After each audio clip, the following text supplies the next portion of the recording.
ça va être une vidéo, j'allais dire un stream, mais une vidéo où on va se faire décidément beaucoup d'amis. Il est temps de parler de la Russie, il est temps de parler de l'Ukraine, de la situation géopolitique finalement autour de tout ça. Il est temps, il est même plus que temps, ça faisait très longtemps que j'avais pas fait de vidéo, j'ai tout suivi vraiment. Parce que c'est pas parce que je fais pas de vidéo que je ne suis pas l'actualité. Mes cheveux sont dégueulasses, faites pas attention, c'est normal.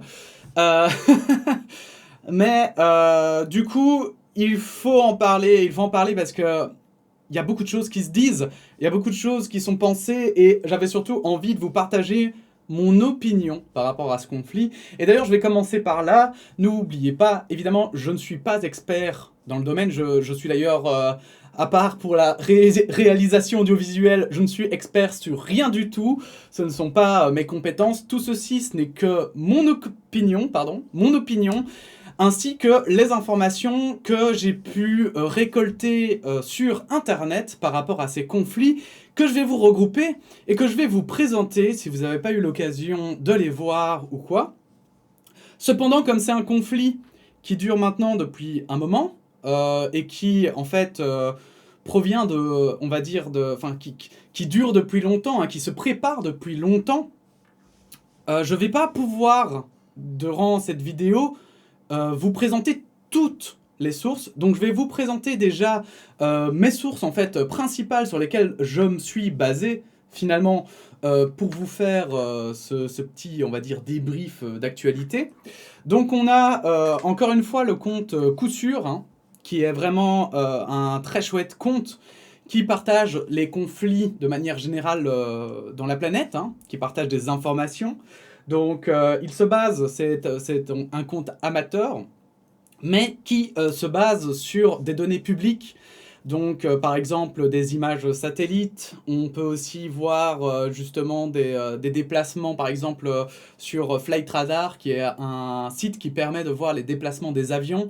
Et donc avec tout plein de données publiques, il arrive à finalement à présenter déjà les faits, ce qui est très important pour se faire une opinion, mais aussi justement à analyser un petit peu ce qui se passe et la situation géopolitique, du coup, vu qu'il fait dans le monde, dans le monde. Et dernièrement aussi, je suis, et celui-là, parce que Coup Sûr, c'est un compte qui fait beaucoup de threads en anglais, parce que il partage des informations en français et en anglais.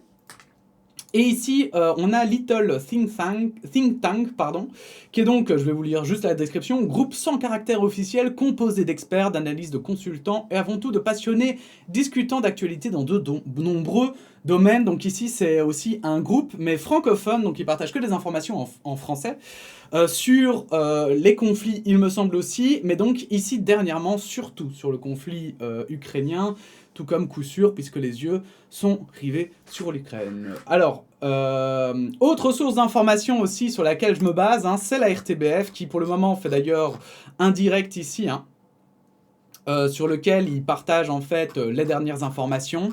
Mais aussi, et c'est pour ça que je le cite, donc c'est le soir, la RTBF / le soir, qui le soir est un journal, la RTBF est le service public, tous les deux sont du service public, en fait, c'est pour ça qu'ils sont regroupés. Mais donc, plusieurs articles du soir et de la RTBF qui finalement me permettent aussi d'avoir l'opinion d'analystes belges. Et d'ailleurs, j'aurai plusieurs commentaires à faire dessus, mais on y reviendra. Voilà. Donc ça, ce sont mes principales sources que j'ai utilisées. Après, il y a des petits articles par-ci, par-là que j'ai lus, mais c'était, on va dire, justement beaucoup plus rare. Donc, je vous partage ces trois sources-là. Et comme ça aussi, vous-même, vous pouvez être critique vis-à-vis de ces sources si c'est nécessaire. Donc... on va parler donc de la Russie et de l'Ukraine, on va parler de tout ça, et d'ailleurs je crois que je vais diviser cette vidéo, donc ici on va dire que c'est la seconde partie, où on va se donner à l'analyse même finalement de la situation et de ce qui se passe. Donc aujourd'hui on est le 25 février 2022, il est 15h49 au moment où je tourne cette vidéo, c'est très important vu que maintenant, minute par minute, la situation peut changer à tout moment. Eh bien, ça fait 2 jours que l'Ukraine est en guerre avec la Russie. Ça fait plus longtemps que ça en réalité, mais ça fait 2 jours que la guerre a réellement commencé en Ukraine. 2 jours intenses, 2 jours difficiles. D'ailleurs, en tout cas, à titre personnel, je suis impacté émotionnellement vis-à-vis de ce conflit, mais justement, j'essaye de prendre de la distance pour faire les analyses et en parler. C'est ce qu'on va faire d'ailleurs, c'est ce que je fais avec ces vidéos, ça me permet aussi à moi en fait de prendre du recul et de réfléchir à toute cette situation. On va revenir directement sur le début finalement de ce conflit, avec ici l'allocution de Vladimir Poutine lorsqu'il a déclaré la guerre à l'Ukraine. Je mets mon casque et on s'écoute ça ensemble. Народные республики Донбасса обратились к России с просьбой о помощи. В связи с этим, в соответствии со статьей 51 части 7 Устава ООН, санкции Совета Федерации России и во исполнение ратифицированных Федеральным собранием 22 февраля сего года договоров о дружбе и взаимопомощи с Донецкой Народной Республикой и Луганской Народной Республикой, мною принято решение о проведении специальной военной операции. Alors, c'est très intéressant déjà ce qui se passe là parce que, comme vous pouvez le constater, et ça c'est justement les informations que je vais vous donner, mais que vous pouvez évidemment trouver sur internet, mais que je vais vous donner parce que ça provient du coup d'avant. Toutes les informations que je vais vous donner avant ce conflit, en fait, c'est assez difficile de vous donner les sources parce que la plupart viennent d'ailleurs de coups sûrs. Mais aussi justement des journaux, de vidéos sur internet, etc. Et ça s'est passé pendant plusieurs mois, donc c'est très difficile je vais pas refaire tout mon historique pour vous présenter les sources. Mais du coup, effectivement, ici, il parle donc de cette fameuse protection qu'il va donner à la partie est de l'Ukraine. Donc, pour ceux qui l'ignorent, ça m'étonnerait, mais parce qu'on en parle beaucoup, mais pour ceux qui l'ignorent, l'Ukraine avait déjà en 2014, après avoir, après le peuple s'être soulevé contre son dirigeant qui était là depuis des décennies, je pense, et qui voulait un rapprochement avec la Russie. Alors, voilà, il y en a beaucoup qui disent oui, mais ça c'est une vision pro-européenne, etc. Et justement, je voulais revenir là-dessus parce que non, ce n'est pas une vision pro-européenne. Pourquoi ? Parce que non, ça a été le déclencheur. C'est pas juste parce que le peuple voulait rentrer dans l'Union Européenne et le dirigeant dans la Russie, et du coup, ils sont engueulés. Non, c'est pas comme ça que ça a marché. C'est toute une série d'incidents, en fait, qui se sont passés en Ukraine, qui font que ça a été la goutte d'eau qui a fait déborder le vase, littéralement, auprès de la population ukrainienne. Parce que le dirigeant ukrainien promettait qu'ils allaient se rapprocher de l'Union Européenne et qu'il était juste en train de réfléchir aux possibilités, etc., avant de tout à coup faire un virage à 180 degrés et dire ah ben non, fuck l'Union Européenne, on va aller avec les Russes. Et ça, les gens, ils en pouvaient plus en fait. Et c'est pour ça qu'ils sont sortis à la rue et qu'ils ont fait la révolution ukrainienne. Je vous invite, je l'ai dit sur Twitter, mais je vous invite à aller regarder le documentaire Winter on Fire sur Netflix qui explique extrêmement bien comment tout a commencé et pourquoi ça a commencé et surtout pourquoi ça a dégénéré. Parce que d'ailleurs, de base, c'était pas censé être un soulèvement contre le gouvernement pro-russe de l'Ukraine. C'était censé être juste des manifestations pour dire bah non, nous on aimerait quand même rester dans l'Union Européenne, et ça a dégénéré parce que le gouvernement ukrainien de l'époque a décidé d'être violent avec les manifestants. Point quand même assez important, parce que plus ils ont été violents, plus les manifestants se sont retrouvés nombreux et ont commencé justement à se défendre, et c'est là où les choses vraiment ont dégénéré et ont permis à l'Ukraine d'avoir un président élu démocratiquement, on va le dire réellement, quoi. Et donc, lors de cette révolution en 2014, Poutine, voyant que son influence allait être perdue, et profitant d'une réalité quand même, il faut le dire, une réalité du terrain qui est qu'à l'est de l'Ukraine et dans la Crimée, on est plutôt pro-russes. Pourquoi? Parce qu'en Crimée, il y a beaucoup de bases militaires en fait russes qui permettent notamment à la région de pouvoir s'en sortir, on va dire financièrement. Et à l'est de l'Ukraine, eh ben, c'est la frontière avec l'Ukraine. Et comme dans tous les pays où il y a des frontières, ben, par exemple, si vous regardez la Belgique, hein, le nord est plus proche des Pays-Bas. Donc, forcément, il y a plus de gens qui sont, on va dire, néerlandophones. Il y a une frontière avec l'Allemagne. Et donc, c'est les gens qui habitent à la frontière avec l'Allemagne sont germanophone, et eh bien le sud du pays qui est en frontière avec la France est francophone. Et ben c'est la même chose en Ukraine, et donc en fait il y a une partie de l'Ukraine à l'est hein, qui est plutôt russophone, hein, et donc aussi plus tournée vers la Russie, et Poutine a profité justement de cette occasion pour envahir ces zones de l'Ukraine en prétextant qu'il voulait défendre la population russophone. Alors, il ne faut pas croire que pour autant, voilà, on ne sait pas les réelles proportions, on ne sait pas si 90% de la population russophone était contente et 10% pas contente, ou si c'était plutôt 50-50, ou si c'était plutôt 20-80, enfin voilà, on ne sait pas les proportions, c'est impossible de savoir, parce qu'en plus Poutine a fait en sorte qu'on ne sache pas, puisqu'il a fait des référendums pour savoir si les gens ont été d'accord qu'il reste là-bas ou pas.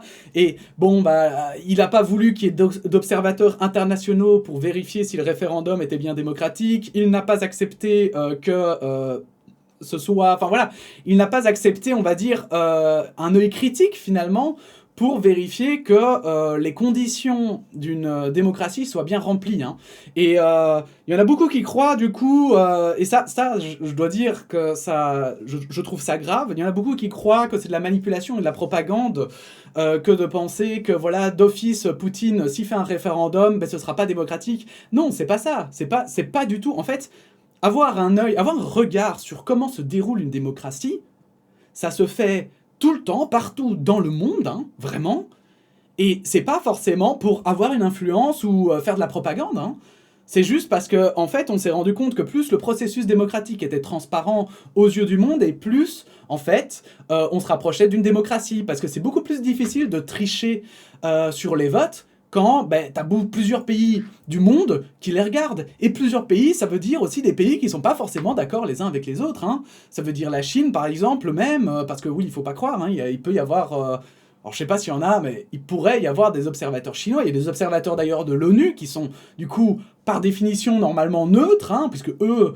c'est l'ONU, hein, ils s'en battent les steaks complètement, si c'est démocratique ou pas en soi. Bon, c'est à part pour les principes, mais en dehors des principes, bah, c'est juste nul si c'est pas démocratique, et puis voilà, enfin... Donc, ils n'ont pas d'intérêt à dire, bah non, c'est antidémocratique, et d'ailleurs, si vous pestez contre l'ONU parce que vous trouvez que c'est trop pro... occidentale, eh bien sachez que l'ONU rappelle à la France constamment, ainsi qu'à la Belgique, hein, que les conditions de la liberté de manifester ne sont pas toujours remplies, que les conditions dans les prisons de détention ne sont pas toujours remplies. Donc voilà, il y a un moment donné aussi, il faut être critique, il faut réussir à avoir du recul et voir aussi les choses qui vont dans l'autre sens, pas toujours les choses où on se fait « Ah bah oui, bah là c'est normal », enfin bon bref, je vais pas m'emporter. Donc, revenons à cette Ukraine, où effectivement, donc, l'Est de l'Ukraine était Enfin, alors pas annexé, parce que j'ai appris ça il n'y a pas longtemps, j'ai beaucoup utilisé le mot annexé, mais ce n'était pas annexé parce que la Russie ne prétendait pas le détenir, ne prétendait pas détenir ces zones. Et bien qu'il y ait eu confrontation, effectivement, puisque l'Ukraine, évidemment, n'a pas laissé la Russie comme ça envahir tout son pays sans rien faire, donc il y a eu une ligne depuis maintenant, donc ben, ça fait du coup 8 ans, hein, c'est ça. Il y a eu une ligne qui s'est créée, hein, avec finalement des combats entre les Russes et... alors, les Russes ne disaient pas officiellement qu'ils y étaient, hein, mais c'était donc les pro-russes contre les Ukrainiens, l'armée ukrainienne, qui essayait finalement, on va le dire, de récupérer la Crimée et l'est de l'Ukraine. Alors, ça a été au début très difficile pour les deux parties, puisque du coup il y avait beaucoup de morts, hein, c'est la guerre. Mais cependant quand même, c'était plus ou moins géré. Et puis, au fur et à mesure du temps, eh bien, il y a eu les accords de Minsk. Alors, je ne sais plus exactement quand c'était. J'ai en tête 2016, mais je suis très loin d'être sûr. Les accords de Minsk qui en fait, qui ont mis d'accord les Russes et les Ukrainiens sur un compromis, c'est-à-dire que un cessez-le-feu, mais en échange, la Russie ne reconnaît pas l'indépendance de ces parties de l'Ukraine. La Russie n'intervient pas non plus dans ces parties de l'Ukraine, même si en réalité, secrètement, elle n'a pas tenu cette promesse. Mais en fait, en diplomatie, on considère que quand c'est fait secrètement, on ne le reconnaît pas tant qu'on n'a pas de preuves. Logique. Et malgré même, je veux dire, les preuves, c'est pas juste ah, on a filmé une vidéo où on voit un soldat russe. Hein. Ça, c'est du coup des soupçons.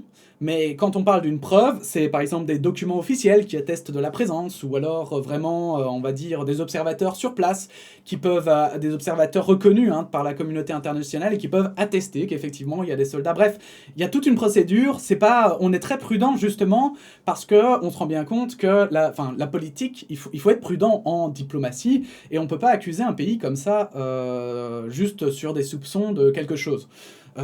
Alors il y en a qui vont très justement me dire que l'Amérique l'a déjà fait, oui, comme la Russie l'a déjà fait, comme tout plein de pays l'ont déjà fait, et ça fait aussi partie de la diplomatie parfois de jouer avec ça, donc voilà, mais en général on essaye de rester prudent et de ne pas accuser un pays trop vite de méfaits qu'il n'est pas censé faire.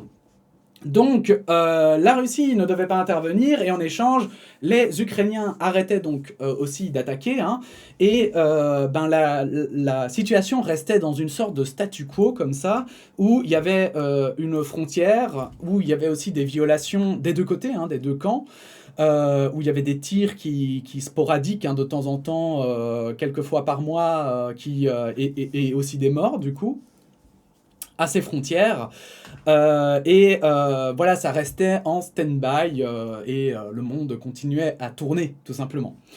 Et puis, tout à coup, les choses se sont accélérées il y a quelques mois, lorsque la Russie a annoncé faire des exercices militaires à la frontière. Alors, les exercices militaires à la frontière, c'est assez intéressant parce que, justement, j'ai suivi ces exercices au tout début, grâce justement à coup sûr, et que j'ai connu grâce à Dirty Biology, qui l'avait partagé, je crois. Ces exercices militaires qui étaient en fait totalement inhabituels. En quoi? Parce que les forces étaient beaucoup plus grandes, beaucoup plus importantes. On parle de 150 000 à 200 000 hommes, et j'ai regardé sur internet, c'est quand même un quart de l'armée russe, donc tout à coup c'est gloops, alors que d'habitude c'est jamais autant d'hommes. Au fur et à mesure du temps, on se rend compte qu'il y a des hommes qui viennent carrément de Sibérie. Alors je ne vous cache pas qu'on ne fait pas appel à l'armée, à ces soldats à l'autre bout du monde, juste pour des exercices en général. Voilà, c'est assez rare, mais ce n'était pas suffisant non plus pour dire qu'il faisait autre chose que des exercices. C'est plutôt l'accumulation de preuves qui a permis de déduire qu'à un moment donné, il se préparait à une invasion. Au début, l'Union européenne et l'Amérique ont été assez naïfs, en fait, de croire Vladimir Poutine. Est-ce que... Alors, c'est toujours la question, on parle de naïveté aujourd'hui, c'est l'histoire qui en jugera, c'est l'histoire qui aura accès finalement à tout un tas d'informations qu'on ne connaît pas et qu'on n'a pas accès aujourd'hui. Donc aujourd'hui, on pense que c'est de la naïveté, est-ce que ça le sera plus tard? C'est à vérifier, mais on aurait dit effectivement une sorte de naïveté dans laquelle... non, c'est bon, Poutine n'osera jamais attaquer l'Ukraine parce que ce serait quelque chose, ce serait un précédent qui serait historiquement important, trop important pour Poutine. Donc il n'osera pas. Malgré tout, justement, Poutine, avec l'aide de la Biélorussie, ramène de plus en plus de troupes, de matériel. Il faisait des hôpitaux de campagne, notamment à la frontière avec l'Ukraine. Et je ne vous cache pas que pour des exercices, normalement, on ne fait pas des hôpitaux de campagne, puisque normalement, t'es pas censé tuer tes propres soldats, par exemple, ou les blesser inutilement. Donc, ça devenait de plus en plus étrange. Et puis là, voilà, Alors non, avant ça, on va quand même revenir vite fait sur l'annonce de l'indépendance de ces régions, hein, qui sont l'est de l'Ukraine et le sud, donc la Crimée. Hein. Vladimir Poutine reconnaît l'indépendance de ces pays. Les pays, alors je vais quand même me mettre en comme ça. Ces pays, en fait, enfin, pourquoi cette indépendance est complètement complètement illusoire et complètement biaisé. Eh ben, c'est très simple, c'est parce que ces vidéos, par exemple, où les chefs, soi-disant, de ces régions, élus soi-disant démocratiquement, les vidéos dans lesquelles ils demandent à Vladimir Poutine de reconnaître leur indépendance sont des vidéos qui ont été tournées notamment 3 jours avant. Donc on le sait très bien maintenant, aujourd'hui on le sait, que, alors qu'ils ont fait croire que c'était tourné dans la même journée. Donc tout ça pue la manipulation, tout ça pue la propagande, tout ça pue, et j'avoue que voilà, c'est pour ça, vous allez voir, je vais parler de propagande et je vais être parfois peut-être un petit peu énervé parce qu'il y en a qui gobent cette propagande parce qu'ils sont anti-OTAN ou anti-Europe ou anti je ne sais quoi, anti-Occident, enfin voilà, on peut voir anti-capitaliste, hein, je veux dire, parce qu'il faut pas croire, hein, même à gauche, hein, parce que sinon on va m'accuser de toujours viser les mêmes, mais c'est complètement faux, surtout pour ce conflit-ci, j'ai vu des gens d'extrême gauche commencer à sortir, mais des énormités, mais des trucs mais complètement débiles, où vraiment j'étais là, mais les gars, mais fermez votre gueule, vraiment là, genre arrêtez de parler, arrêtez.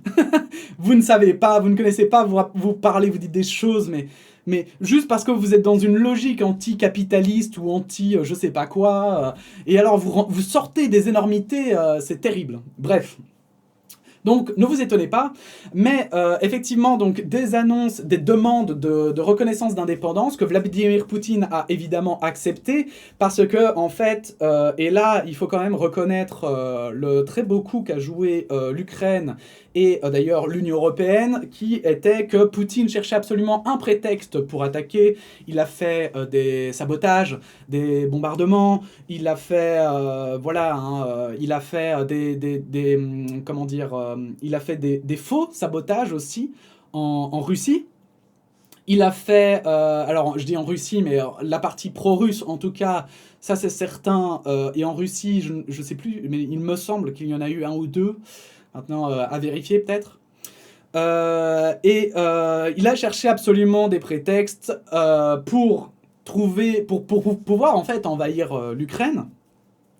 Et c'est logique, et c'est pour ça que cette information paraît plus que fiable, hein.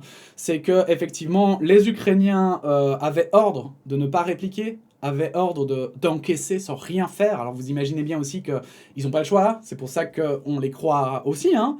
C'est que les Ukrainiens, quel serait l'intérêt pour les Ukrainiens de buter 4 soldats russes en échange d'une invasion? Enfin, ça n'a aucun sens, hein, ça n'a vraiment aucun sens, même, je veux dire, 4 soldats pro-russes, en sachant que tu as 200 000 gars qui attendent à la frontière avec du matériel, des avions, et qui pourraient effectivement anéantir ton pays s'ils le veulent. Donc, ça n'aurait aucune logique, ça n'aurait juste aucune logique, en fait, d'en profiter pour tuer hein, des soldats ennemis, on va le dire comme ça. L'Union Européenne a aussi joué dans ce jeu d'apaisement, dans ce jeu de non, il n'y aura pas de raison, on va pas donner de raison à Poutine d'escalader hein, dans sa violence, d'escalader dans sa guerre. On va tout faire pour gagner, je vais le dire comme ça, mais un maximum de temps finalement. Et Poutine, en fait, à un moment donné, en a eu marre. Alors, je dis ça en rigolant, c'est pas qu'il en a eu marre, hein, c'est juste que je pense à titre personnel, donc c'est vraiment mon impression, hein, mais qu'il voyait l'Ukraine qui voulait accélérer son adhésion à l'OTAN, il a senti que peut-être que là il avait une occasion et qu'elle se représenterait peut-être pas, et donc il a foncé, il a attaqué, et nous voici du coup à cette allocution que nous allons continuer. Voilà. Donc, on y retourne. Ее цель – защита людей, которые на протяжении 8 лет подвергаются издевательствам, геноциду со стороны киевского режима. И для этого... Parenthèse, là, il vient de parler donc d'exactions faites par Kiev. Au contraire de Vladimir Poutine, dans les régions pro-russes, il y avait des observateurs à Kiev. Il y avait des ambassades de pays occidentaux, même pas que de pays occidentaux, et personne n'a vu d'exaction à Kiev. Donc ceux qui disent « Oui, mais il y avait des attaques contre les pro-russes, etc. » non. Voilà. Этого мы будем стремиться к демилитаризации и денацификации Украины, а также преданию суду тех, кто совершил многочисленные кровавые преступления против мирных жителей, в том числе и граждан Российской Fédération. Et voilà, donc sous le spectre du nazisme, bien sûr, comme d'ailleurs à l'époque un certain H avait utilisé des prétextes aussi finalement de discrimination en Autriche-Hongrie, rappelez-vous, c'était magnifique, en Pologne, enfin bon bref, c'est toujours pour défendre bien sûr, parce que tu ne peux pas attaquer un pays en disant « j'attaque ». Ça, c'est belliqueux, c'est mal vu par la communauté internationale. Alors que si tu fais passer ça comme une défense, forcément, bah, tes alliés vont pouvoir dire « mais non, c'est parce qu'ils y vont pour défendre ». Et alors, tu vois, c'est... Voilà. J'avoue que moi, ça me... Voilà, je comprends pas. Je ne comprends pas les gens qui y croient. Je ne comprends pas les gens qui sont persuadés que Poutine a raison là, quel que soit le bord politique, parce que... Voilà, il y a notamment l'argument principal qui pour le moment ressort beaucoup, parce que c'est vrai que j'en ai pas parlé, c'est l'extension de l'OTAN. Donc Poutine utilise aussi le fait que l'OTAN s'étend dans le monde pour, et surtout en Europe et surtout à l'est de l'Europe, pour justifier cette attaque en fait. Parce qu'il dit, bah voilà, maintenant vous commencez à prendre des pays de plus en plus proches de la Russie, nous on trouve que c'est pas normal, donc on va envahir ces pays-là quoi. Sauf qu'il y a un gros problème derrière cette rhétorique, c'est que déjà effectivement on peut se dire, bah oui les accords d'il y a 40 ans quand même, ça commence à vieillir, c'était que l'OTAN pouvait exister en échange que il ne s'étende pas vers l'Est. Mais je pense que les gens ont oublié quelque chose. On n'est plus en guerre froide, les gars. Normalement. Normalement, en fait, on a compris aujourd'hui, en 2022, que l'arme atomique, si on l'envoie, tout le monde meurt, en fait. Il y a pas... il y a plus... il suffit qu'un pays envoie une bombe atomique et c'est la fin du monde, en fait. Voilà. Donc on n'est pas stupide, on le sait tous. Je crois que même Poutine le sait, et Poutine, il le sait, je crois vraiment il le sait, mais c'est juste que là, il y a beaucoup de questions qui se posent autour de Vladimir Poutine.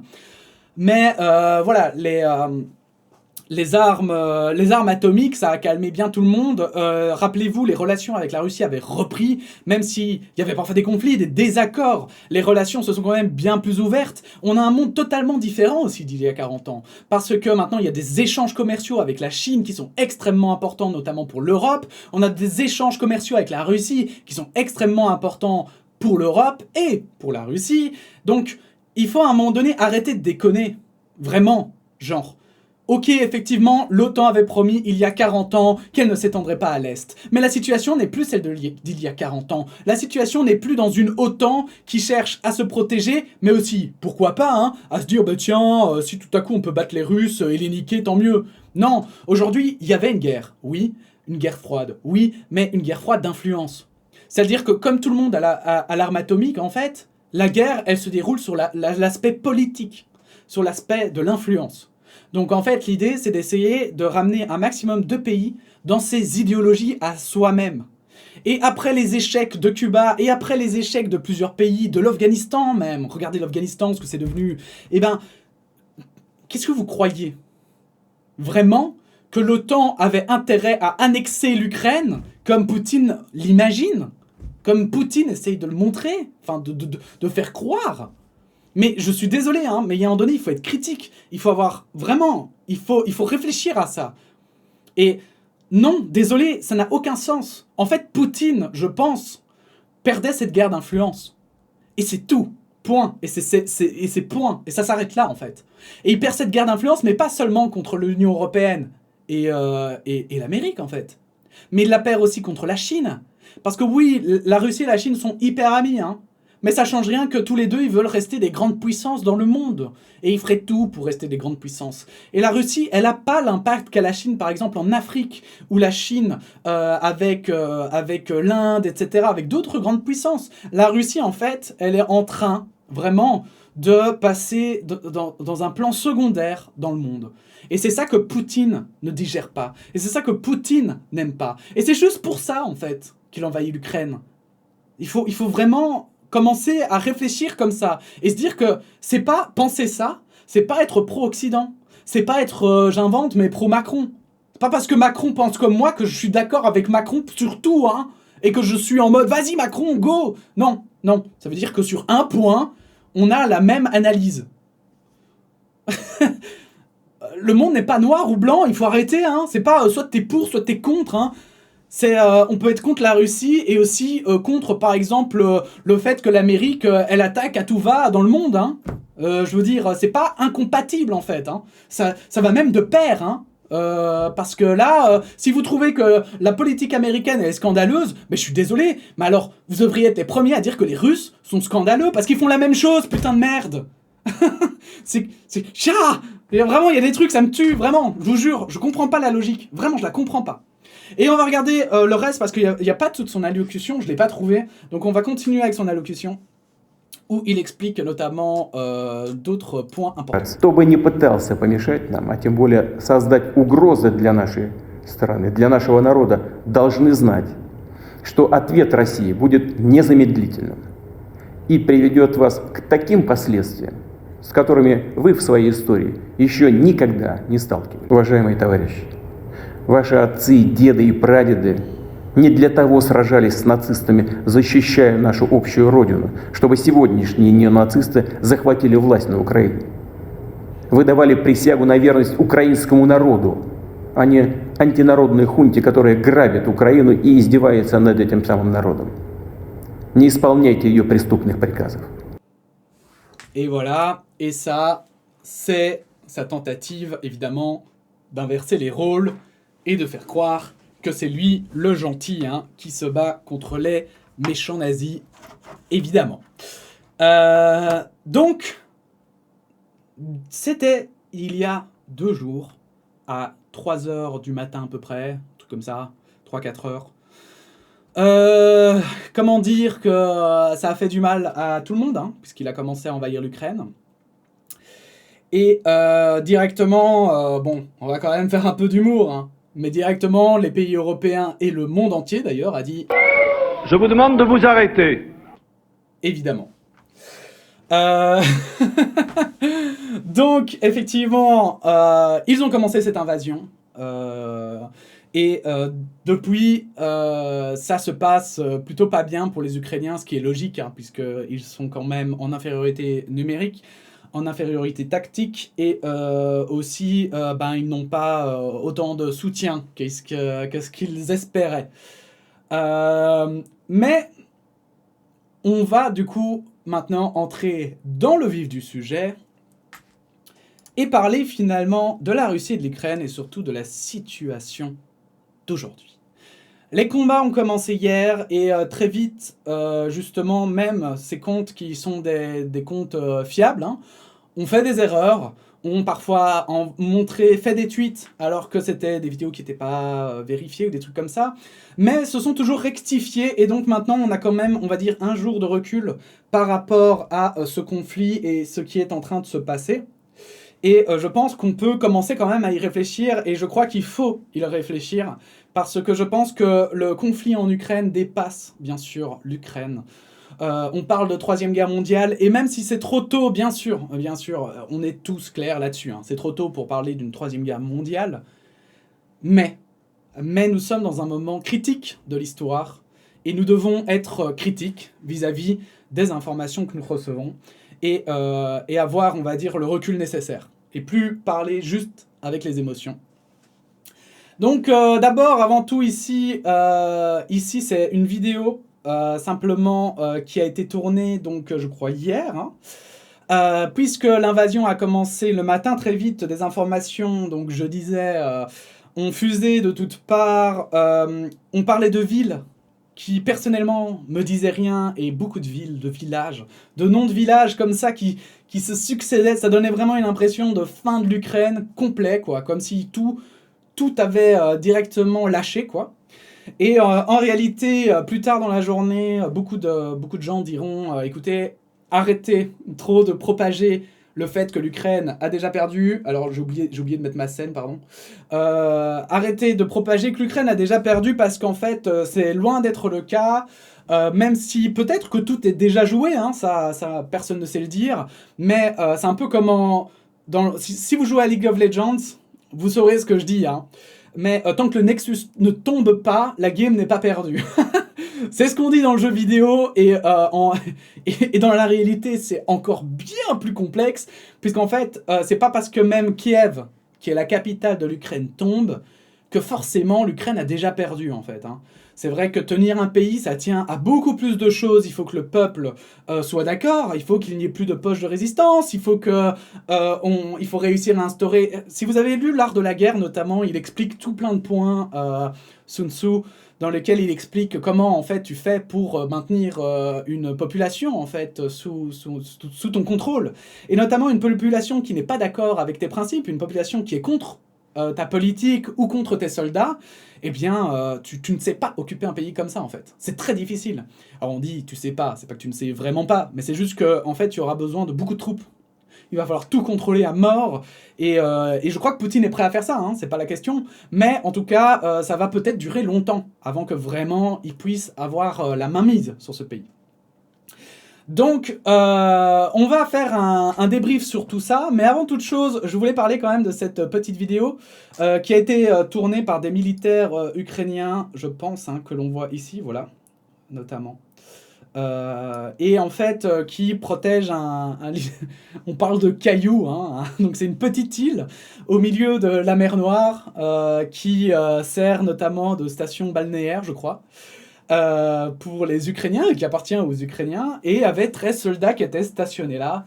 Et ces 13 soldats, en fait, ont reçu de la part d'un croiseur russe l'ordre de se rendre, sinon ils allaient se faire flinguer. Et les Ukrainiens ont répondu d'aller se faire voir à ce bateau. Et ils sont tous morts, et c'est très triste. Je trouve en fait cette histoire symboliquement très belle, très stylée, c'est très stylé, on peut le dire. C'est hyper stylé, mais t'es mort, mec. Vous êtes morts, les gars. Je sais pas, je l'aurais pas fait, quoi. Moi, perso, moi, c'est bon, prenez mes... Enfin, c'est bon. Je crois que, tu protèges quand même un caillou, je sais pas. Donc ça montre pour moi un peu aussi la mentalité ukrainienne qui est présente. Même si Poutine les présente justement comme finalement les méchants nazis, en fait la réalité je pense que c'est plutôt le contraire. Là vraiment, c'est vraiment une rhétorique de on va bousiller tout le monde, et on fait dans le plus facile, parce que je veux dire 13 soldats, bon, je sais pas quoi, mais pour conquérir un caillou... je sais pas, c'est tout bombardé, juste tout rasé comme ça. C'est ce qu'ils ont fait, c'est ce qu'ils font depuis le début. En attaquant, en bombardant d'abord les positions, et puis maintenant, aujourd'hui, ils attaquent beaucoup plus sur terre. Ils avaient envoyé des parachutistes tiers, bref. Mais donc, ces 13 gardes-frontières sont morts, et ils ont été portés en héros nationaux, puisqu'ils sont un peu le symbole de cette Ukraine qui ne veut pas se rendre face à cet envahisseur, face à Poutine. Parce que certains d'entre eux disent qu'être sous le régime de Poutine, c'est pire que de mourir. Et honnêtement, hein, vraiment, en lisant tout ce que je lis, et vous verrez, je vous partagerai après les témoignages des Russes vivant en Russie, hein, ça se posait vraiment la question, quant à la liberté que nous avons... C'est vrai que peut-être que parfois, peut-être qu'on ne saurait pas vivre sous un régime comme le russe, en fait. Bref, qu'est-ce que c'est que ça? Pourquoi j'ai... Non, ok, ça c'est juste mes derniers tweets. Du coup, On va revenir, j'ai pris des infos comme ça, je crois qu'elles sont même pas dans l'ordre, je regarde quand même vite fait. Hein. Voilà, on va revenir d'abord sur la carte de l'Ukraine quand même. Hein. Et on va faire ça dans l'ordre.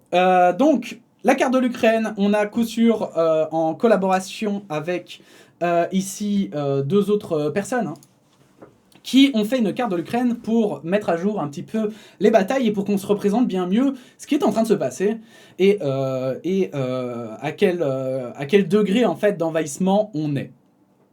Donc en noir, les petits carrés noirs, alors on les voit pas très bien, mais les petits carrés noirs, alors on voit bien toute l'Ukraine, c'est le plus important, mais il y a des petits carrés noirs tout autour hein, de l'Ukraine, ça c'est toutes les bases militaires russes. Toutes les positions militaires russes connues, évidemment, grâce aux images satellites amateurs, encore une fois, plus les sources officielles. Mais il y en a probablement des cachés, donc il y en a qui maintenant peut-être ont été vidés depuis, etc. Bref, toutes les bases militaires sont les carrés noirs. Comme vous pouvez constater, ici, ce sont les frontières russes, enfin c'est l'invasion russe où elle se passe. Et les flèches rouges, c'est là où, pour le moment, il y a des offensives. Parce qu'évidemment, quand on envahit un pays, on ne va pas forcément attaquer de la même force de tous les côtés. Il y a une stratégie derrière. Et donc, en fait, hier, le but, c'était de mettre à terre, en fait, toutes les défenses aériennes et du coup anti-aériennes de l'Ukraine, d'avoir la supériorité aérienne sur l'Ukraine. Ils ne l'ont toujours pas atteinte à 100%, il me semble, notamment parce qu'aujourd'hui on a vu une vidéo, et c'est incroyable parce que ça n'avait jamais été vu depuis, parce que là on est vraiment sur une guerre moderne avec de l'équipement moderne. Donc il y avait une vidéo aujourd'hui qui était sortie sur 2 avions, une bataille entre 2 avions de chasse, un russe et un ukrainien. C'est très impressionnant, et l'Ukrainien a battu le russe, mais donc si ça arrivait aujourd'hui, ça veut dire que il y a encore des avions russes qui volent, des avions ukrainiens pardon qui volent, et donc que c'est pas encore non plus à 100%. Cependant, il est indéniable que les Russes ont quand même une large supériorité aérienne et que donc ça risque de tomber dans pas longtemps. Mais donc hier, là où l'objectif était surtout de paralyser les défenses, en fait, aujourd'hui l'objectif c'est d'essayer en fait de rentrer à Kiev. Donc les Russes seraient rentrés dans la périphérie de Kiev. Et de tuer en fait le président ukrainien Zelensky ainsi que sa famille. Et le président ukrainien qui est d'ailleurs resté sur son navire, hein, il coulera avec visiblement, puisqu'il est toujours à Kiev. Il a décidé de ne pas partir de Kiev et de rester, mais en plus avec sa famille. Donc voilà, là je vous le dis quand même, on fait pas trop tous les malins ici, hein. Même ceux qui se disent « Ouais, bah moi aussi je serais resté ». Non, personne ne sait ce qu'il ferait. Et la réalité, c'est que quand même, au moins le 3/4 d'entre nous serions partis. Et dans le dernier quart, il y en a qui auraient au moins renvoyé leur famille à l'abri. Et ici, c'est pas le cas. Donc, c'est c'est quand même assez courageux. Autant les militaires qui sont morts, les 13 militaires, ne pas se rendre me paraît un petit peu... ça me paraît peut-être un petit peu stupide, parce que en même temps, quand c'est perdu pour perdu, pourquoi mourir? Alors qu'en fait, de toute façon, ce caillou, qu'est-ce que tu voulais qu'il fasse? Il pouvait pas faire grand-chose. Mais alors, rester... T'es président, donc t'es le représentant de ton pays, t'es le chef de ton pays, et tu restes jusqu'à la toute fin, juste pour que vous sachiez, ça n'a pas été comme ça, par exemple, à la Seconde Guerre mondiale. Hein. Tous les présidents, tous les dirigeants ne sont pas restés dans la capitale en se disant « Moi, je reste coûte que coûte. Même si mon pays tombe, je tomberai avec lui. Hein. » C'est très loin de la réalité, ça. Hein. Donc je crois qu'on peut quand même souligner un certain courage dans cette posture. Et du coup, ils essayent aussi d'attaquer à l'est et au sud, toujours d'aller plus loin. Alors comme vous constatez, hier, en fait, c'était un peu la panique parce que, comme on peut le voir, je ne sais pas si on voit ma souris, en fait. Oui, on voit ma souris. Comme on peut le voir, en fait, il y a des zones, il y a des zones, ça s'est très vite enfoncé, notamment au sud, et on a très vite cru que en fait, que les forces de défense ukrainiennes avaient juste lâché l'affaire. Enfin, elles s'étaient faites complètement défoncer. Or, en fait, comme on le voit sur cette carte, c'est pas du tout le cas. Et il y en a même certains qui disaient, en fait, la stratégie provenant d'un pays qui a moins de ressources que son ennemi, hein, que son envahisseur, en fait, c'est bien plus logique de reculer et de protéger des points clés plutôt que de protéger de vastes zones où, de toute façon, tu pourrais pas rester, tu pourrais pas défendre. Donc, comme on peut le constater ici, notamment, il y a une rivière hein, qui traverse l'Ukraine. Et là où on croyait qu'ils allaient attaquer surtout à l'Est, en fait, maintenant, ils attaquent surtout à Kiev et ils essayent de faire tomber le gouvernement en premier. Ici, on voit aussi qu'ils ont reculé sur cette rivière, justement, qui doit être une position plus stratégique à défendre et plus facile. Et ici, il y a quand même une grande ville, hein, qui est aussi, en fait, les grandes villes, position beaucoup plus facile à défendre aussi, puisque tu peux te cacher à plein d'endroits, hein, que, par exemple, sur une large prairie, où tu seras à 1 contre 100 et tu vas juste te faire exploser le fiac, hein. Pour le dire ainsi. Mais du coup, comme vous pouvez le voir, en fait, c'est loin d'être toute l'Ukraine qui est envahie, hein, malgré la puissance de la Russie. Eh bien, en fait, voilà, les lignes, par exemple, à l'est de l'Ukraine, on entend qu'elles tiennent bon, que les fortifications, en fait, sont très très fortes. Elles sont dans le sens où elles sont très bien agencées, en fait, puisqu'elles sont là depuis des années. Donc, forcément, c'est beaucoup plus difficile pour les Russes d'avancer. Mais en fait, du coup, la stratégie russe, en fait, c'est plutôt d'aller à Kiev. Si ils arrivent à faire ça, de tuer le président et de le remplacer par un autre, mais surtout, en fait, de contourner les défenses ukrainiennes ici et de les prendre en tenaille, hein. Entre, du coup, parce que si, en fait, les fortifications sont très puissantes contre l'ennemi extérieur, mais évidemment elles ne sont pas tournées vers l'intérieur, vous vous imaginez bien, on ne se défend pas contre son propre pays normalement. Mais donc du coup voilà, ça va être vraiment la stratégie, alors c'est ce qu'on suppose, on n'est pas dans la tête de Poutine évidemment, mais ce serait la stratégie qui semble être mise en place pour le moment. Donc on ne vend pas la peau de l'ours avant de l'avoir tué. Et je pense que, quelle que soit la psychologie de Poutine, je crois qu'il le sait, et que c'est pour ça qu'il n'est pas déjà en train de faire la fête non plus. Mais du coup, c'est pour ça que ces cartes aussi sont hyper importantes et hyper intéressantes, parce que ça permet d'avoir une vision bien plus globale et bien plus juste de la situation, et de moins paniquer aussi face aux faits. Donc, depuis hier aussi, le président Zelensky a insisté sur le fait qu'il était prêt à trouver un compromis avec le président Vladimir Poutine, hein, donc à discuter. Et c'est là que Loukachenko, donc le soi-disant président hein, de la Biélorussie, a déclaré qu'il était prêt hein, à créer les conditions de négociation à Minsk, donc la capitale de la Biélorussie. Or, c'est vraiment drôle, parce que bah, vous vous doutez bien que la Biélorussie est alliée avec la Russie, puisque la Russie attaque via la Biélorussie, c'est comme ça qu'elle est si proche de Kiev, en fait, hein, parce que sinon, elle serait toujours bloquée à l'est. Mais là, vu qu'ils sont en guerre, on va dire que normalement, quand tu négocies avec ton ennemi, normalement, tu vas plutôt aller dans des pays qui sont neutres, genre la Suède, par exemple, pour parler des pays les plus connus, la Suède, la Suisse, en son temps, la Belgique, voilà, des pays dans le genre, quoi.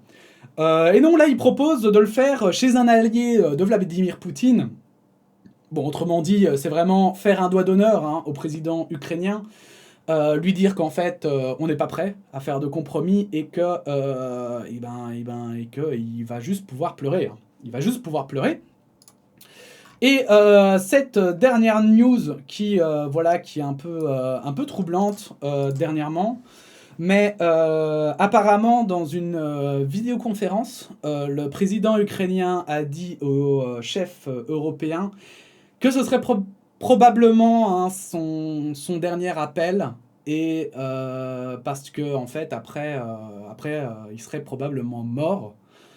Donc voilà, ça montre un petit peu la situation ukrainienne.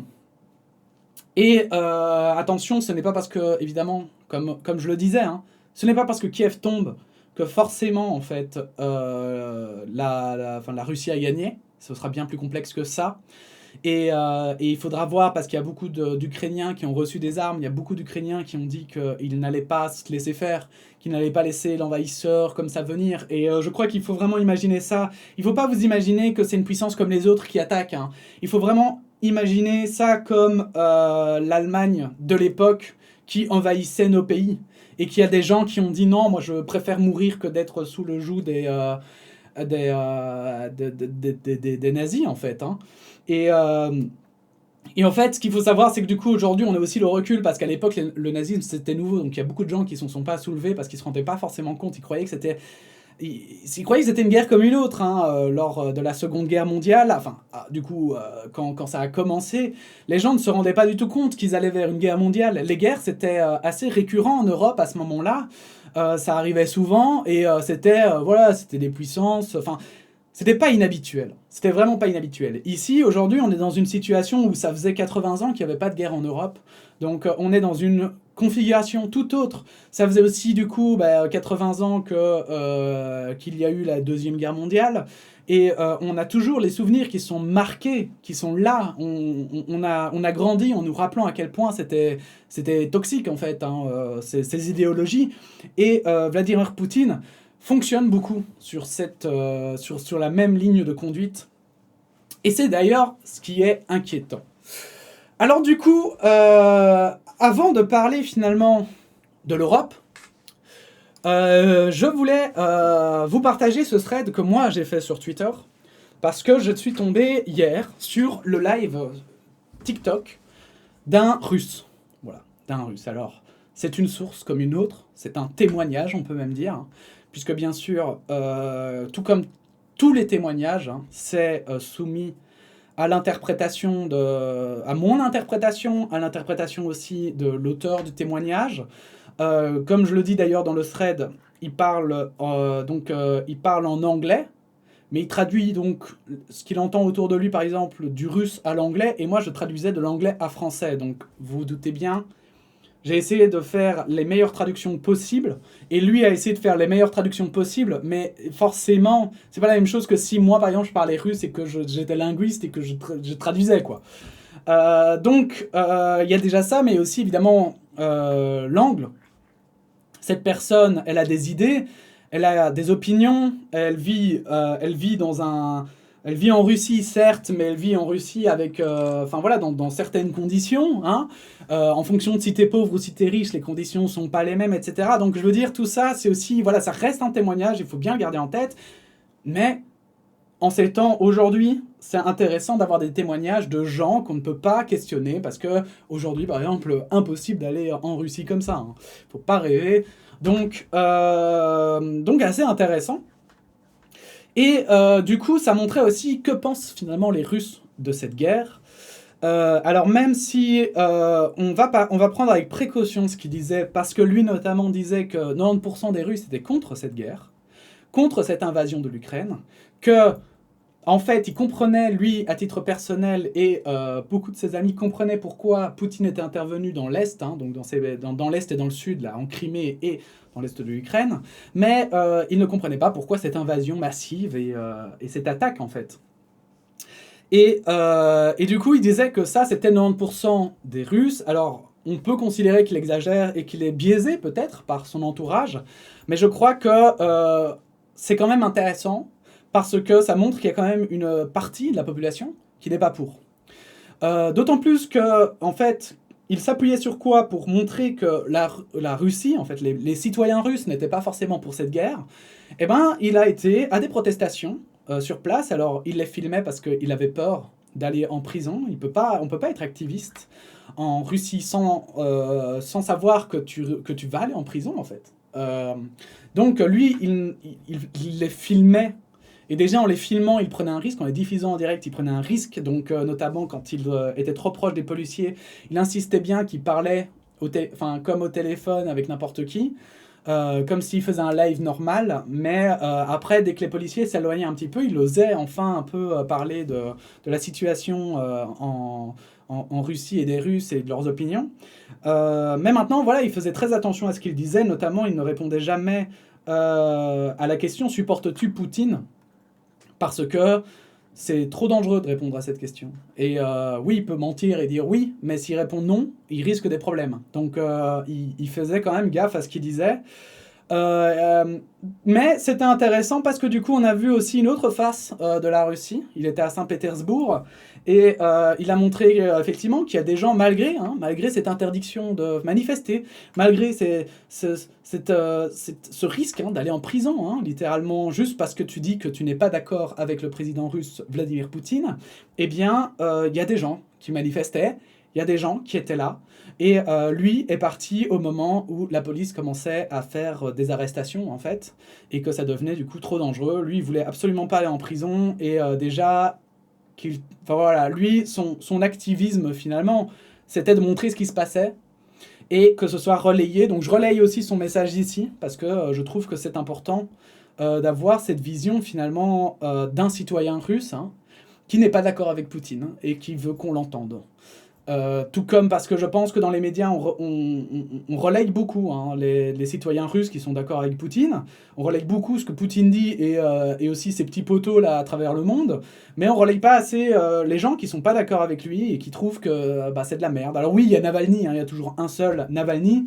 Mais à part lui, voilà, il y a pas vraiment de voix dissonante. On n'a pas vraiment de gens qui osent le dire tout haut, donc je trouvais ça important de partager cette vision qu'il voulait qu'on ait des Russes, et de dire aussi que du coup forcément tous les Russes ne sont pas des cons qui veulent envahir le monde, justement, et c'est bien important parce que le racisme se développe, vous savez, c'est pas juste la couleur de peau, c'est à partir du moment où on est différent, et donc c'est important je pense aussi de bien avoir conscience que le peuple russe n'est pas forcément à 100% composé de poutiniens.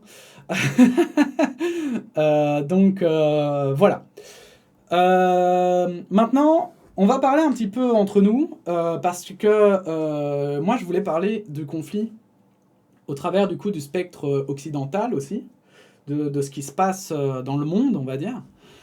Pour résumer, on a la Chine qui a apporté son soutien aux actions russes, mais sans se mouiller, donc juste disant on comprend que les Russes fassent ça, et on trouve que l'OTAN n'aurait pas dû s'étendre, point, voilà. Donc vraiment, on va dire le minimum, quoi. Maintenant, les Russes sont leurs alliés, donc forcément, ils vont pas leur planter un couteau dans le dos, et d'un autre côté, j'ai vu qu'ils avaient des intérêts aussi dedans, c'est-à-dire notamment la route de la soie, parce que si les Russes, en fait, envahissent l'Ukraine, ils ont une partie de la route de la soie en plus, enfin bon bref. Il y a plein de choses qui ne sont pas directement liées avec la guerre, mais qui vont avoir des incidences qu'on ne calcule pas.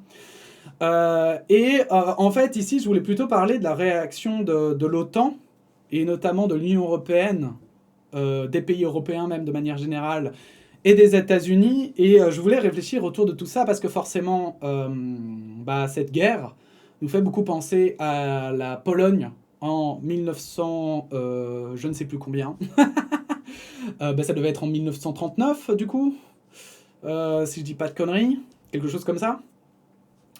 Donc l'envahissement de la Pologne par la Russie et l'Allemagne, parce que les pays européens, voulant éviter absolument une guerre, avaient signé un accord avec Hitler pour lâcher la Pologne. Bah merde, j'ai dit Hitler, du coup la vidéo ne sera pas mise en avant, mais ce n'est pas grave. Donc effectivement, d'empêcher finalement, pour empêcher de tomber dans un autre conflit mondial, on lâchait la Pologne pour simplement essayer d'éviter un conflit, alors que finalement le conflit allait arriver quoi qu'il arrive. Et à juste titre, bien sûr, beaucoup de journalistes et d'historiens disent qu'il faut prendre ça avec beaucoup de précautions, que nous sommes quand même pas dans la même situation, que les choses ne sont pas les mêmes. Et je suis entièrement d'accord sur cette analyse. On ne peut pas dire « Ah, c'est la Pologne », comme on ne peut pas dire « Ce n'est pas la Pologne », parce qu'on ne voit pas dans le futur, donc c'est très dur de savoir quelles sont les ambitions de Vladimir Poutine. Mais malgré tout, on peut quand même en discuter et réfléchir autour, parce que moi je trouve que justement, Donc l'Europe a annoncé des sanctions qui sont très importantes. Le citoyen russe en parlait d'ailleurs dans son live. Il disait que les sanctions économiques allaient faire beaucoup de mal au peuple russe et que ça allait, voilà, qu'il y a des gens qui allaient du jour au lendemain tout perdre, hein, parce qu'il y a une inflation dans le pays. Des matières, de la nourriture, etc. Mais aussi, il y a une dévalorisation du rouble.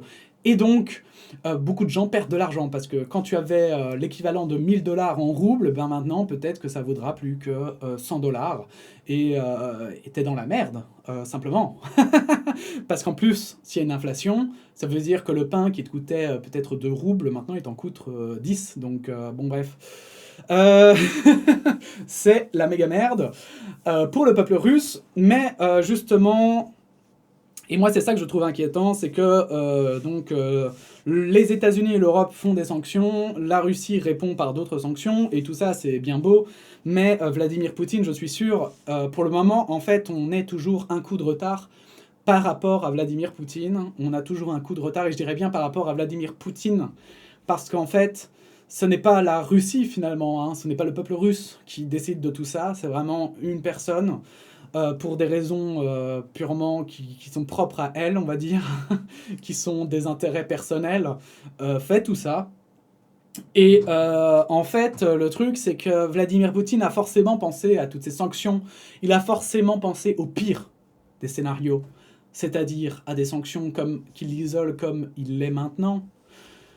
Et en fait, moi, ce qui m'ennuie, c'est qu'on joue toujours, en fait, selon la cadence de Vladimir Poutine. Et moi, c'est plus ça qui m'inquiète que le fait, vraiment... En fait, la situation a changé par rapport à la Pologne. Pourquoi ? Parce que à l'époque, on était dans une certaine naïveté. Les dirigeants occidentaux étaient persuadés qu'ils pouvaient croire Adolphe, alors que pas du tout. Évidemment, ils mentaient à tout va. Aujourd'hui, c'est quand même bien différent. Quand on voit, il y a des réactions. Les gens, enfin voilà, les dirigeants européens ne croient plus Poutine. On va plus faire de marché avec lui. En tout cas, c'est ce qu'ils ont promis. On verra si ça se tiendra ou quoi, mais c'est ce qu'ils ont promis. On fait des sanctions, donc on agit. Voilà, il se passe quelque chose quand même. Mais moi, ce qui m'ennuie, c'est ce que je dis, c'est vraiment ce côté de on joue dans son jeu. On reste dans ses plans. On reste dans sa marge de manœuvre qu'il a calculée. Et tant qu'on reste dans sa marge de manœuvre qu'il a calculée, on le suit en fait. On lui court après. C'est pas lui qui tout à coup va se retrouver surpris ou va se retrouver avec des choses qu'il n'avait pas vu venir. Et pourtant, la surprise, c'est vraiment primordial dans toute guerre, dans tout conflit en fait. Et d'ailleurs, Poutine l'a montré, hein, regardez à quel point il est à son aise pour le moment, parce qu'il a surpris les Occidentaux qui ne s'attendaient pas à une guerre si rapide, même si les Américains annonçaient des invasions, mais le plan des Américains avec l'annonce des invasions, c'est sûr et certain que c'était pour que justement Poutine la repousse. Parce que bon, c'est emmerdant. Vous imaginez, Poutine dit on y va pour défendre des gens, mais les Américains savent te dire 3 jours avant qu'ils vont attaquer ce jour-là. Bon, c'est chiant. Et je crois que c'est voilà, c'est pour ça que Poutine, à un moment donné, a dit « Stop, ça suffit, j'attaque maintenant, et on y va, et puis c'est bon ». Mais du coup, il a surpris effectivement le monde un peu là-dessus.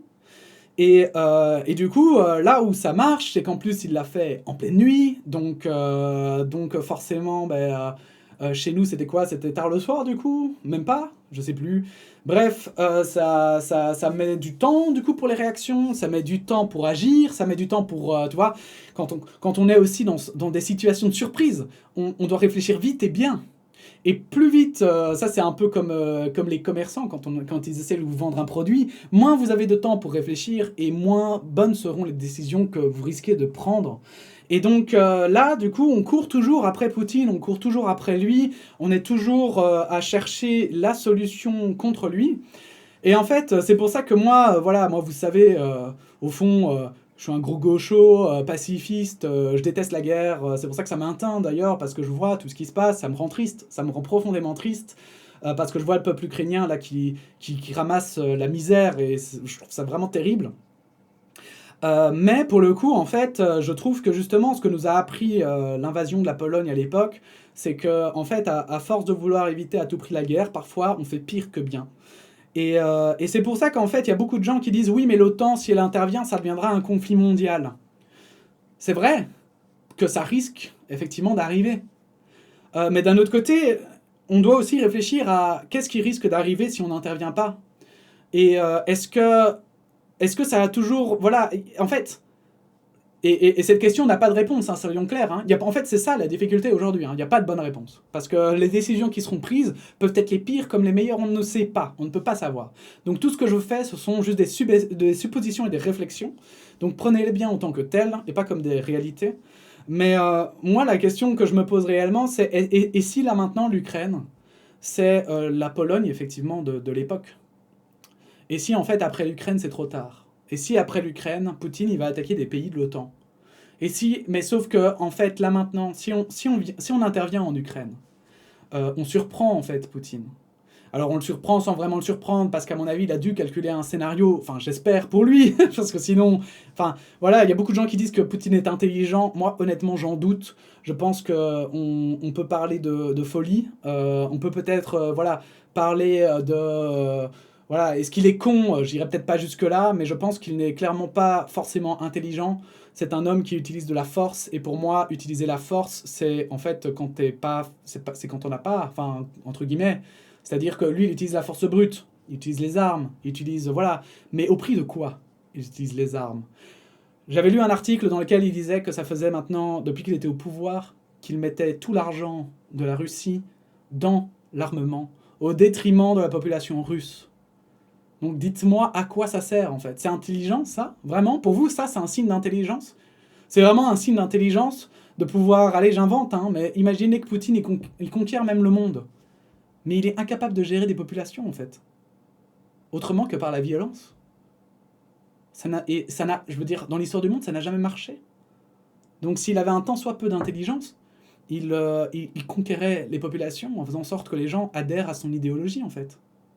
Et là, il rate. Je ne sais pas si on a conscience de ça, à quel point c'est un échec critique là qu'il est en train de vivre du point de vue intelligence. Et que c'est bien pour ça en fait hein, qu'il l'attaque et qu'il utilise la force brute. Moi je crois que c'est justement parce qu'il manque d'ingéniosité dans son potentiel d'influence. Et que c'est là où maintenant son ego a pris un coup et il a envie de revenir sur la scène internationale autrement. Mais du coup en fait comme c'est un homme qui entre guillemets n'a peut-être plus rien à perdre en fait, hein, parce que sa Russie, elle commence à dépérir suite à ses investissements dans l'armée plutôt que dans les infrastructures russes. Et du coup, maintenant, en plus, il va s'isoler du monde. Donc, clairement, il va plus rien avoir à perdre. Et si, en fait, là, aujourd'hui, c'est la Russie. Mais ici, maintenant, il attaque un pays de l'OTAN. Ou alors un pays qui n'est pas dans l'OTAN, mais qu'il attaque la Norvège, ou qu'il attaque la Suède. Enfin, des pays qui sont aujourd'hui censés être neutres, qui sont censés être hors OTAN, et qui vont se retrouver... contre leur gré, impliqués dans une guerre. Et si maintenant, on est toujours à suivre, en fait, les plans de Poutine, au lieu de le combattre aujourd'hui, si on lui court toujours Charge après... complete. Pardon, ça c'est mon casque. Si on le court toujours après dans le futur, en fait, mais si Poutine attaque un pays de l'OTAN, bien sûr qu'il aura prévu plein de scénarios possibles de ce qui va se passer. Il aura toujours ce fameux coup d'avance sur nous. Et je pense qu'aujourd'hui, en fait, on manque d'initiatives qui permettent réellement, en fait, de surprendre Poutine et de lui porter préjudice, de lui mettre un coup, en fait, dans le bide, et qu'ils se disent, putain, ok, là, ils viennent de... Là, franchement, ils viennent vraiment de me faire mal. Et parce que le problème, c'est qu'une fois que Poutine entrera dans des terres qui sont dans l'OTAN, ou des terres, je veux dire, même, hein, qui attaquent, par exemple, la France, ou l'Amérique, là, on sera dans un conflit non seulement mondial, mais aussi nucléaire. Et là, ce ne sera pas l'Ukraine, un terrain qui appartient, entre guillemets, du coup, à personne, dans lequel tout prétexte est bon pour intervenir, qui sera là. Là, ce sera un prétexte d'invasion, ce sera la guerre mondiale, quoi. Et il n'y aura plus de règles, en fait. Ce sera juste celui qui arrive à le contrer aura gagné. Mais à quel prix, en fait? Est-ce que en fait, les pertes ne seront pas plus lourdes en agissant comme ça qu'en intervenant aujourd'hui? Et j'ai pas la réponse à cette question. Hein. Voilà, je dis pas il faut intervenir en Ukraine. Je ne dis pas là forcément en n'intervenant pas, on fait une connerie. Pas du tout, hein, attention. C'est vraiment juste une réflexion.